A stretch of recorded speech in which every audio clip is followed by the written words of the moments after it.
1 in 5 Australians identify as having a disability. They may face a physical impairment or a mental illness that impacts their ability to work. While managing a disability is challenging enough, these Australians are also facing discrimination when seeking a job and in the workplace. The unemployment rate of people with a disability is currently double the national average, indicating a serious social issue that needs to be put on the agenda. Diane Hamer is the CEO of Castle Personnel, a non-for-profit disability employment service provider in the Hunter region. In her role, she sees firsthand the obstacles people with a disability face when looking for work. I think that people with disability are discriminated against, knowingly and unknowingly. I think that there are a lot of stereotypes that we need to address, and we need to focus on what people with disability are capable of doing, their ability, not their restrictions. And what do you think is the biggest stereotype people, especially employers, have about hiring someone with a disability? I think, first of all, most people think a disability as being a physical disability, and whereas we know that 45% of people that we work with actually have a mental health disability, so they think immediately of physical restrictions. I think people, when they think of disability, they think about wheelchairs, so they worry about access to buildings, or intellectual disabilities because they get the most public coverage. So I think employers and businesses worry about accidents, injuries, insurance, access and perception. The Australian Network of Disability reports that only 4.4% of people with a disability use a wheelchair, whereas 45% of Australians experience a mental health condition during their lifetime. The World Health Organization also reports that half of the leading causes of disability in the workplace are mental illness.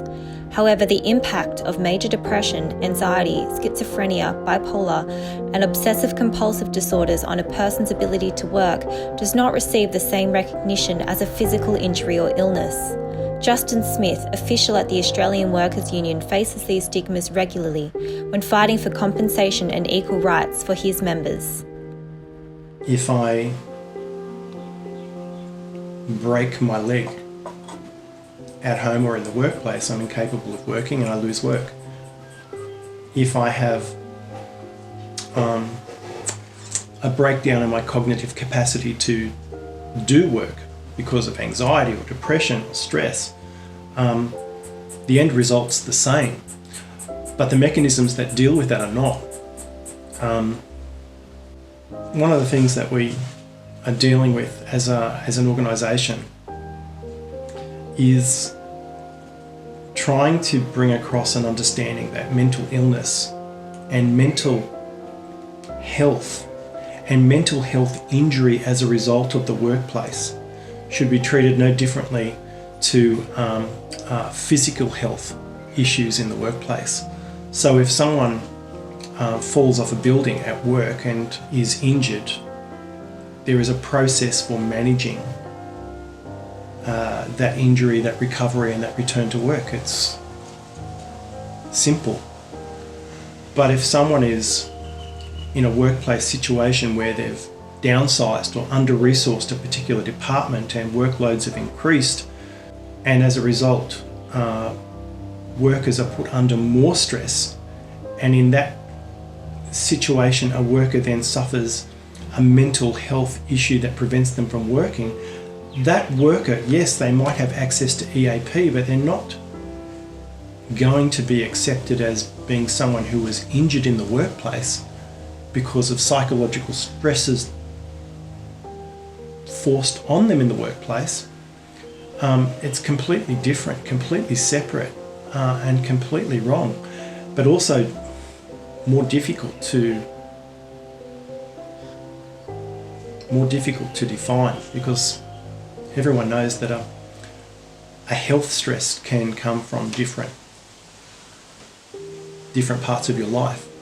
So an employer can always say, look, the issue that you have with your mental health is because of something happening at home or outside of the workplace, and rarely will they take responsibility for how they conduct their workplace as being a trigger for that mental health issue. So there's a long way to go in recognising that the workplace can be a primary cause for mental health issues for workers.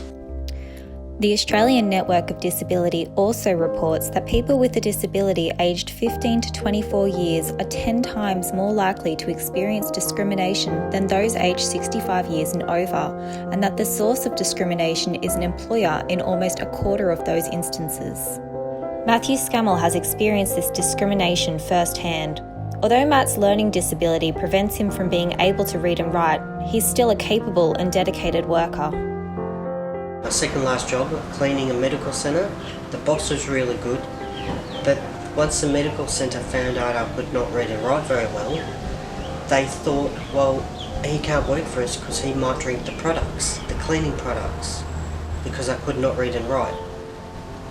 I was shocked. I was like, why would I drink the product just because I can't read and write? I've not had anything so stupid in my life. But I hanged on to it. I still kept cleaning the medical centre for 6 months, and not once did I drink the product. It's tempting. Despite Matt's dedication to finding a way around his disability, he has still faced obstacles and judgments about his capabilities when applying for jobs. Well, the struggle was getting forms and writing the cover letter to send to the place, and then when they'd ask me to, fill in a form or read a form, I wouldn't be able to, and they just thought, oh well, if he can't read and write, he can't do the job. He's too stupid to do the job. Does your disability actually affect your ability to work? No. My disability doesn't affect me with my job at all, because I have learnt what to do and how to do my job by different ways of doing it, and I don't let it get in my way of learning how to do my job. And what does being employed mean to you? What does it bring to your life? Being employed brings me satisfaction. I'm willing to get out of bed, have a purpose to do something, and to be needed in a place. In order to encourage businesses to promote inclusive workplaces and equal opportunity in their recruitment processes, we need to overcome stigmas about what defines a disability. Lake Macquarie Council member David Belcher has experienced living with a disability firsthand and offers unique insight into how we can promote diversity in the community.